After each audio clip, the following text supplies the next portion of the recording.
Informasi Pondok Pesantren Disabilitas tadi adalah informasi dari Malang, Jawa Timur untuk segmen Cerita Nusantara hari ini. Kembali ke Juno.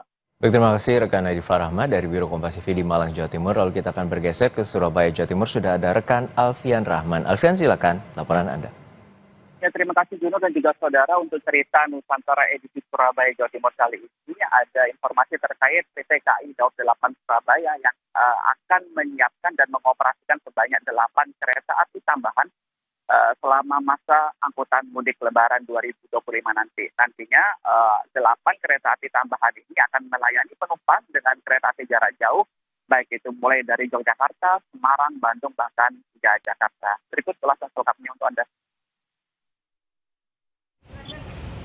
8 kereta tambahan ini mulai dioperasikan pada tanggal 21 Maret hingga 11 April 2025. Kereta api tambahan dioperasikan setiap hari selama masa angkutan Lebaran. Total KAI Daob 8 akan menyiapkan 57 kereta api yang terdiri dari 49 kereta api jarak jauh reguler dan 8 kereta tambahan. Hingga saat ini sebanyak 215.507 tiket kereta api angkutan Lebaran telah dipesan penumpang.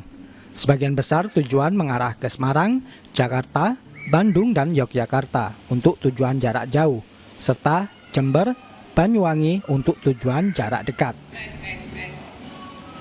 Masa angkutan Lebaran di Daob 8 Surabaya akan kami mulai sekitar tanggal 21 Maret hingga 11 April 2025. Setiap harinya selama masa tersebut di Daob 8 Surabaya akan memberangkatkan sebanyak 57 kereta api jarak jauh, terdiri dari 49 kereta api jarak jauh reguler dan 8 kereta api tambahan. Tempat duduk yang kami siapkan setiap harinya sebanyak 32.044 tempat duduk.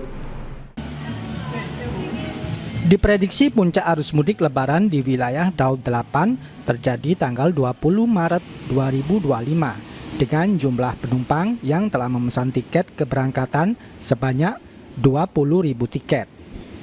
Tim Liputan Kompas TV Surabaya, Jawa Timur. Ya saudara, itu dia tadi ulasan Cerita Nusantara di Surabaya kali ini. Kembali pada Anda, Juno, di studio.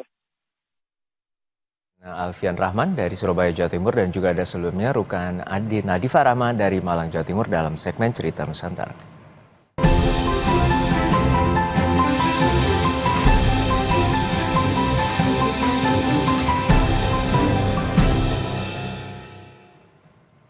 Usai jeda saudara, 18 orang tewas dan 24 orang terluka setelah sebuah bus penumpang terbalik dan tergelincir ke jurang di Jalan Pegunungan di Meksiko Selatan.